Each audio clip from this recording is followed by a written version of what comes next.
안녕하십니까. 청소년 상담사 3급 자격시험 대비 제12회 청소년 상담사 3급 기출문제 풀이를 시작합니다.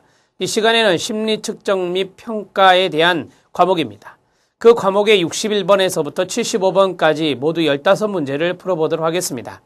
문제의 문항 곤란도는 좀 이렇게 곤란한 문제도 있고 평이한 문제도 있습니다. 여러분들이 이제 문제 풀다 보면 아시겠지만 지문이 좀 짧게 돼 있고요. 평년 다른 연도에 비해서 좀 쉽게 출제되었다라고 볼 수 있고, 또 청소년 상담사 2급에도 심리 측정 평가의 활용이라는 과목이 있습니다. 2급에도. 그런데 2014년도 12에서는 그 2급의 그 과목이 가장 어려웠다는 것도 한번 말씀드리고 싶습니다. 심리 측정 및 평가는 과학적인 부분입니다. 과학적인 부분이기 때문에 여러분들이 충분히 숙지만 잘 해주신다면 문제를 쉽게 풀어낼 수 있는 과목이라 말씀드릴 수 있겠습니다.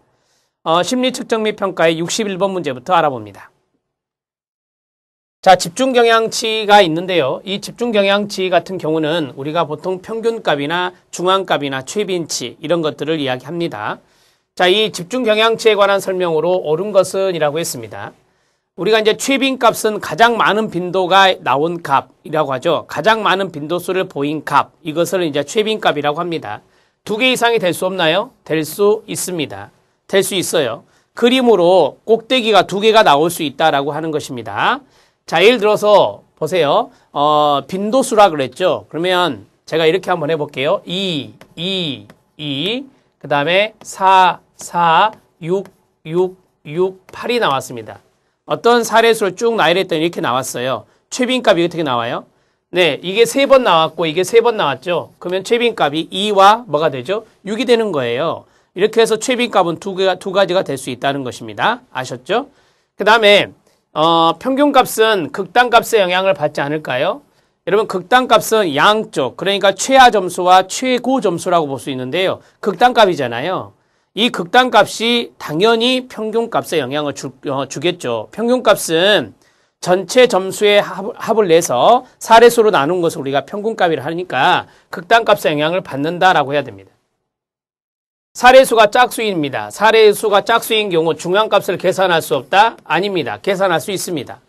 자, 예를 하나 들어본다면 4, 8, 그 다음에 10, 그 다음에 16 이렇게 했다 합시다. 사례수가 하나, 둘, 셋, 4개 짝수입니다. 그러면 중앙값을 어떻게 냅니까? 자, 여기를 더해서 뭘로 나눠요? 2로 나누면 된다 그랬죠. 그러면은 2분의 18이 되니까 여기에 중앙값은 9가 되는 겁니다. 이렇게 정리할 수 있습니다. 그래서 사례수가 짝수이더라도 중앙값을 계산할 수 있습니다. 자, 평균값에 대한 모든 점수입니다. 정수가 아니라 모든 점수들의 편차합은 항상 0이다. 예, 맞습니다. 여러분들이 알고 있는 평균값이 있고 그 다음에 모든 점수는 원점수를 말하는 거예요. 예를 들어서 평균이 70이 나왔어요. 평균이 70이 나왔는데 원점수가 100점인 사람도 있을 것이고 원점수가 80점인 사람도 있을 것이고 원점수가 50점인 사람도 있을 거 아니에요. 그렇죠? 네. 그러면 거기 편차는 뭐냐? 100점일 때는 30점이 편차가 되겠죠. 80점이면 10점이 편차가 되고 그렇죠. 그러면 만약에 50점이면요. 마이너스 20점이 되겠죠. 이런 식으로 계산이 돼요. 그것을 다 합하면 항상 바로 뭐가 나와요? 0이 나와야 됩니다. 예, 이건 맞는 거예요. 여러분들 한번 직접 해보시면 그렇게 나옵니다. 자, 그 다음에 대칭적이고 양봉 분포인 경우. 양봉이 이제 봉오리가 2개다라고 하는 거죠. 이렇게. 그러면 이제 최빈값이 2개가 나올 거 아니에요. 이게 최빈치니까. 자, 여기에 중앙값, 평균값, 중앙값, 최빈값이 동일해요? 에이, 그렇지 않죠? 우리가 이제 평균값과 중앙값과 최빈값이 같을 때는 정규 분포 곡선이 그렇다고 배웠잖아요. 정규 분포 곡선이 바로 중앙값과 최빈값과 평균값이 같다라고 배웠잖아요. 양봉 분포가 아니에요. 양봉 분포가 아니라 좌우 대칭이면서 정규 분포 곡선을 이루었을 때 이루어집니다. 그래서 정규 분포란 말이 들어가야 되지 양봉 분포란 말이 들어가면 안 되는 겁니다. 자, 답은 몇 번입니까? 4번이 답이다. 이렇게 정리할 수 있습니다. 충분히 생각하면 풀 수 있는 문제입니다. 어렵게 생각하지 마십시오. 자, 62번 문제 들어가도록 하겠습니다. 62번 문제 들어갑니다. 심리평가에 대한 부분인데요. 우리가 이제 심리검사와 심리평가라는 것은 다르다는 것을 알고 계십니다.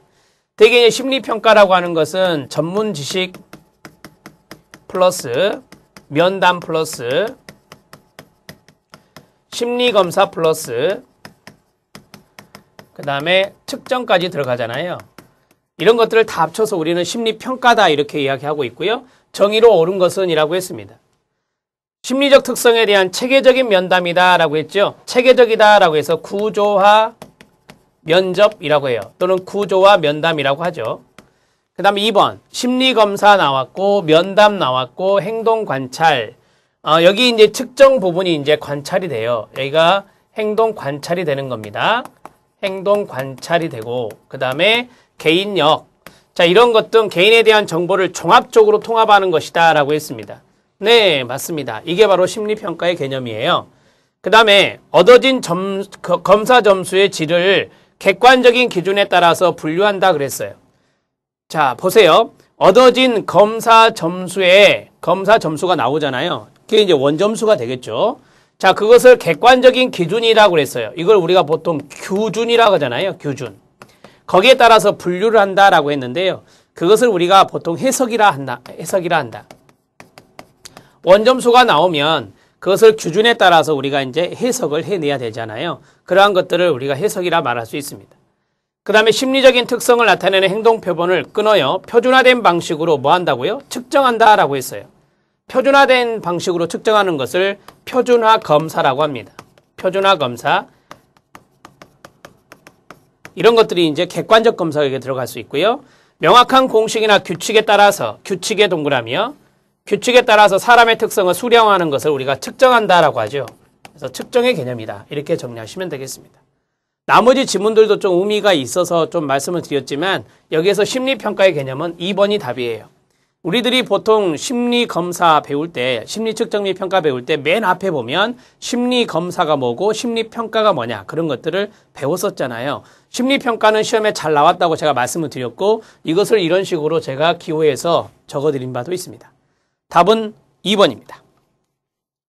자, 63번 문제 들어가도록 하겠습니다. 63번 문제 들어갑니다. 객관적인 심리검사와 비교할 때 투사검사, 여기 밑줄. 자, 옳지 않은 것은 이라 했습니다. 투사적 검사의 특징으로 틀린 것 찾아라. 그 문제와 똑같습니다. 검사의 신뢰도라든지 타당도에 논란이 많이 있나요? 네, 많습니다. 되게 이제 투사적 검사 하신 분들은 이런 것을 확보할 수 있다라고 말을 하고 그것을 하지 않고 객관적 검사 하신 분들은 아니다. 투사적 검사는 신뢰도와 타당도에 문제가 있다라고 말을 하죠. 논란이 많은 건 맞습니다. 그 다음에 검사의 채점이나 해석 과정을 밑줄, 표준화하기가 어렵죠. 그래서 우리는 투사적 검사를 비표준화 검사라고 하죠. 이것을 비표준화 검사라고도 이야기하는 것입니다. 이렇게 정리하시면 되고요. 어렵다 맞습니다. 검사 해석할 때요. 해석할 때 검사자의 주관이 개입될 여지가 크나요? 네, 그렇습니다. 우리가 투사 검사하면 뭐 그림을 그린다든지 그렇죠? 뭐 이야기를 해보라고 한다든지 문장을 완성해보라든지 글을 쓰게 만드는 거예요.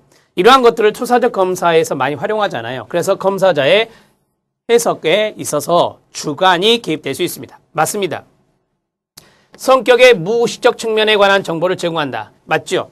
무의식적인 측면, 전의식적인 측면을 알 수 있는 것이 바로 투사적 검사거든요. 네, 맞습니다. 그러면 5번이 틀렸다는 건데요. 자극이 모호합니다. 여기까지 맞죠? 자극이 모호하여 수검자의 반응을 조작하기가 쉽다라고 했어요. 여러분 수검자의 반응이 다양하게 나타날 수 있는 게 투사적 검사거든요. 그걸 조작하기가 어렵죠. 당연히. 자극이 모호한데 어떻게 조작을 할 수 있습니까? 따라서 이건 틀린 지문이고요. 자, 반응의 다양성.